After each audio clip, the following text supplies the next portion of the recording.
6월 15일 매일 예배입니다. 함께 기도할까요? 은혜와 사랑이 많으신 하나님, 오늘도 하나님 앞에 나아갑니다. 저희들의 마음이 순전하게 주의 말씀을 담을 수 있도록 저희 마음에 성령의 기름을 더하여 주옵시고, 우리의 입술이 우리 하나님의 도우심을 힘입어서 마땅히 구할 것을 간구하는 지혜로운 입술들이 되게 하여 주옵소서. 거룩한 하루로 살아가기를 원합니다. 하나님이 원하시는 아름다운 삶을 살아내 오늘 자리에 누울 때는 참 잘 살았구나, 그렇게 말할 수 있는 하루가 되어지도록 그 하루를 살아갈 수 있는 힘과 능력을 허락해 주시옵소서.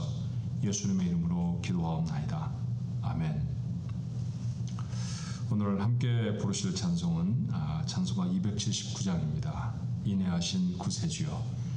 집에 계시는 분이 부르실 수도 있고요, 부르시면 더 좋겠어요. 아니면 조용히 마음으로 묵상하며 함께 찬양에 마음을 담궈 보셔도 좋지 않을까 생각합니다.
주의 몸으로 의지하여 주께 가오니 상한 마음을 고치시고 구원하소서. 주여 주여 내가 비오니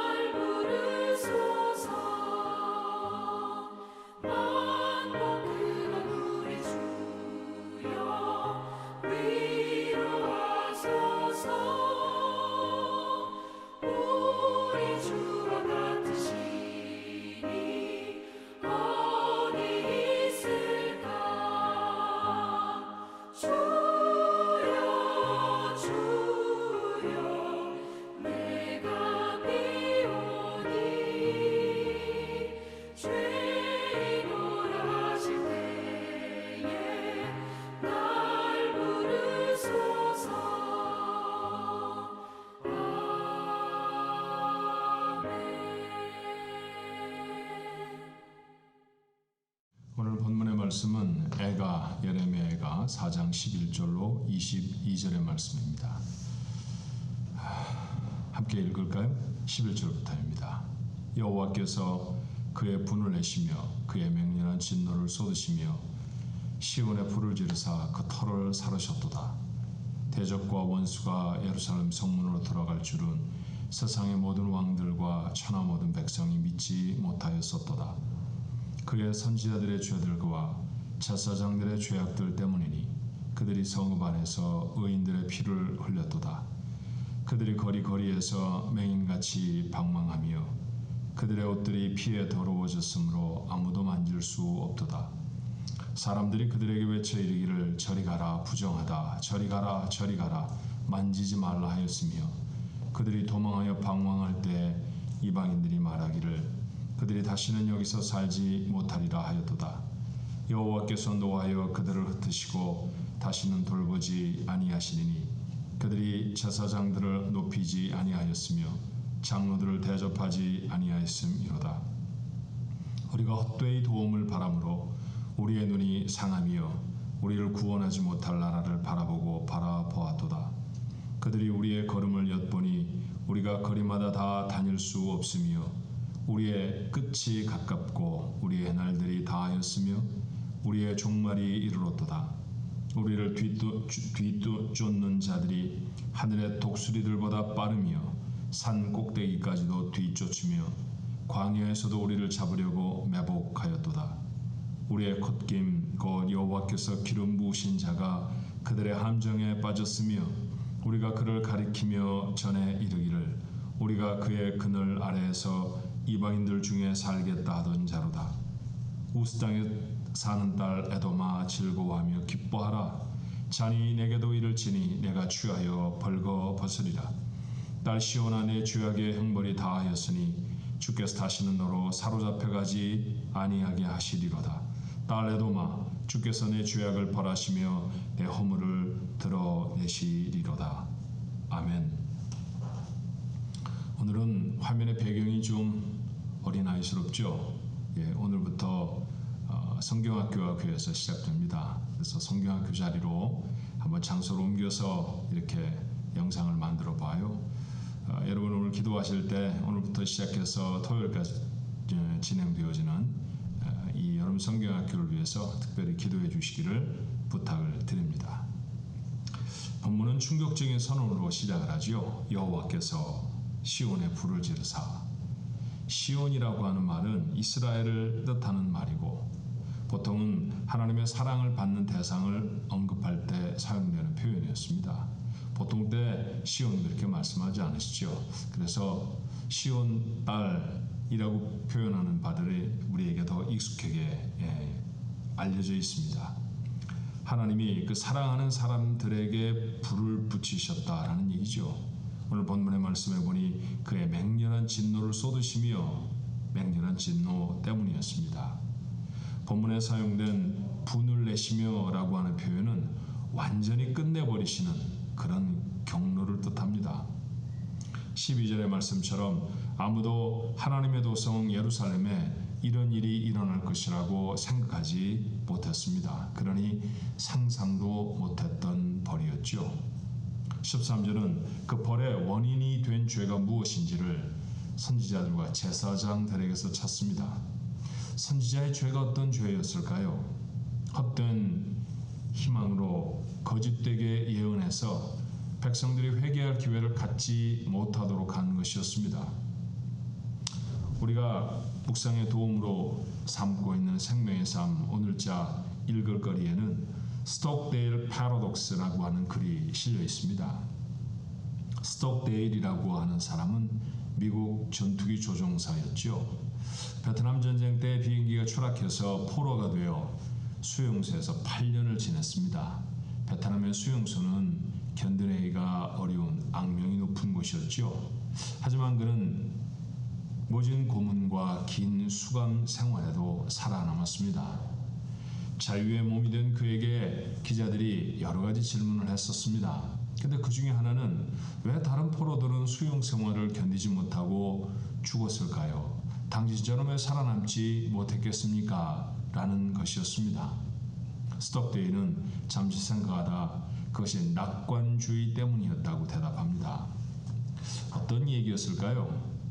자, 1년에 수용자들은 그러니까 포로들은 성탄절까지는 수용소에서 나갈 것이라고 생각했었습니다. 그런데 나가지를 못했죠.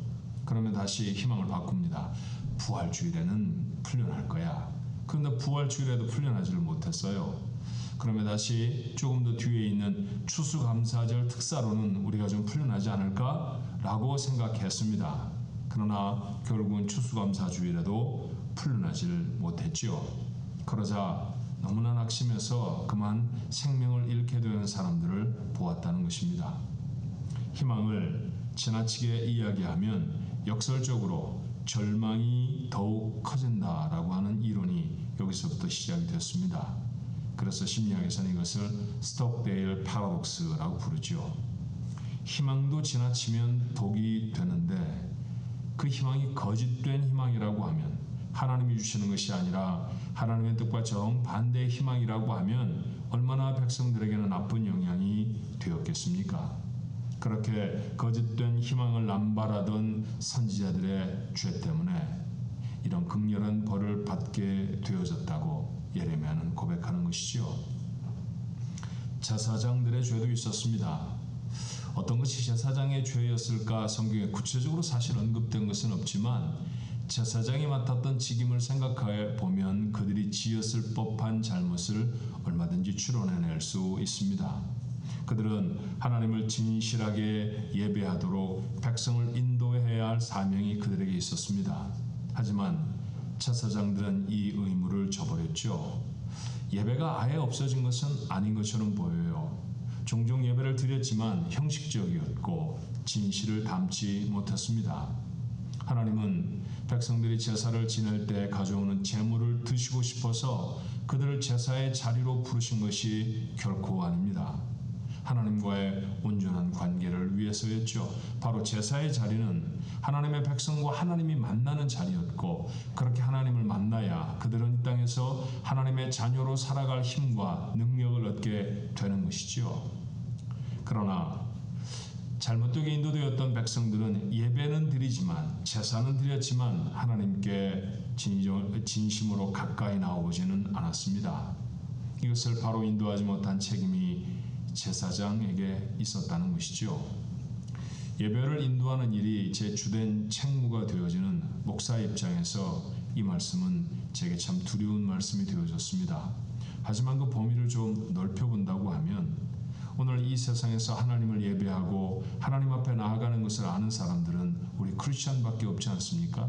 그렇다고 하면 우리야말로 세상을 향한 제사장의 역할을 감당해야 되는 것 아닐까요? 백성으로 하여금 하나님 앞에 온전히 예배하는 자로 세워야 할 책임이 우리에게 있다는 것이죠.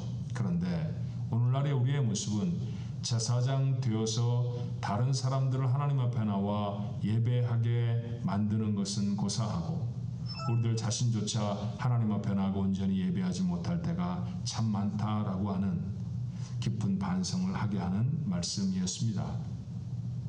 본문에 보면 잘못은 하나님을 온전히 믿지 못하는 유다 백성에게도 있었습니다. 하나님을 온전히 믿는다. 어떤 의미일까요? 가장 쉽게 표현을 해본다고 하면 하나님을 100% 믿는다라는 것입니다. 다른 것과 더불어서 사람도 믿고 재물도 믿고 기회도 믿지만 그 중에 하나님도 믿는 그런 믿음은 하나님을 온전히 믿는 믿음이라 말할 수 없습니다. 17절의 말씀처럼 그들은 자신들을 구원하지 못할 나라들을 바라보았습니다.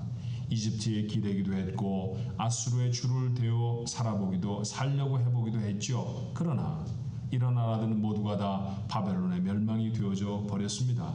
우리는 그들의 시도가 얼마나 허무하게 무너져 버렸는지를 역사를 통해서 확인할 수 있습니다. 오늘 이 말씀을 읽으며 예레미야가 갑작스럽게 희망을 선포하는 말씀을 보며 마음이 뜨거워지게 됐습니다. 22절의 말씀입니다. 딸 시온아, 내 죄악의 형벌이 다하였으니 주께서는 다시는 너로 사로잡혀 가게 하지 아니하시리로다. 딸 에돔아, 주께서 내 죄악을 벌하시며 내 허물을 드러내시리로다. 같이 딸이라고 불러져 있지만 시온과 에돔의 형편은 극명하게 차이가 나지요. 자, 시온, 이스라엘 백성을 지칭하는 말이라고 말씀드렸습니다. 벌이 다할 것이고 회복될 것이라고 하는 말씀입니다. 유다가 환난을 당할 때 적들과 어우러져서 그 유다를 힘들게 했던 에돔은 반대로 벌을 받을 것이라는 말씀이지요. 어쩌면 정말로 예레미야가 전하고 싶었던 말씀은 이 회복의 메시지였을지 모른다는 생각이 들었어요. 전에도 드렸던 말씀입니다만 예레미야서에는 유다가 멸망할 것이라는 예고가 들어있고요. 예레미야 애가는 그 멸망하는 이스라엘을 바라보며 그 유다와 예루살렘을 바라보며 슬픔의 노래를 지었던 바로 그 선지자의 슬픈 노래가 담겨져 있습니다. 하지만 그곳에는 멸망의 예고와 슬픈 말씀만 담겨 있는 것은 아닙니다. 회복에 대한 말씀, 그 예언의 말씀도 함께 담겨져 있지요. 이 말씀을 놓치지 않아야 할 것입니다. 종종 어려움을 당하는 삶입니다. 힘은 들고 눈물은 넘쳐 흐르지만 이보다 스스로를 잘 돌아보기에 좋은 기회도 없습니다. 겸비하여 하나님을 가까이 하는 자로 거듭나면 마침내 하나님은 그 환난을 멈추실 것입니다. 오늘 예레미야가 선포했던 것처럼 회복의 은혜를 주시는 것이죠. 말씀을 거울로 삼아 자신을 살피는 은혜가 오늘 하루도 여러분 모두의 삶에 있기를 주님의 이름으로 축원합니다. 기도하시겠습니다. 은혜와 사랑이 많으신 하나님 아버지, 저희들은 온 세계적으로 당하였던 고난을 지나고 있습니다. 뿐만 아니라 개인들이 당하는 환난과 어려움도 참 많지요. 누군가는 모두가 다 겪지 아니하는 질병 가운데 고통스러워하고 어떤 이는 경제적인 어려움이 너무나 힘겨워서 어려워합니다. 가까이 있어야 할 관계들이 깨어지고 부서져서 그 마음에 그 부서짐의 파편들이 다 박혀 고통스러워하는 우리 가족들도 있습니다. 삶에 다가온 고난과 어려움이 어떤 것이든지 간에 이것을 통해 자신을 바라보는 귀한 기회가 되게 하여 주옵소서.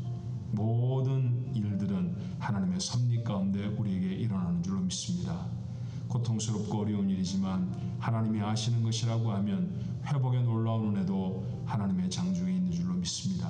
그러니 그 하나님 앞에 소망을 두고 오늘 한 날도 우리의 삶을 돌아보아 하나님 앞에 겸비한 삶으로 살아가게 하여 주시옵소서. 오늘 특별히 여름 성경학교와 교회에서 열립니다. 어린 것들이 교회로 나와 하나님의 말씀을 배우고 말씀 안에 즐겁게 지나는 시간들을 가질 터인데 하나님, 저들의 깨끗한 마음에 주의 나라가 하나님의 메시지가 담기는 복된 시간이 되게 하여 주시옵소서.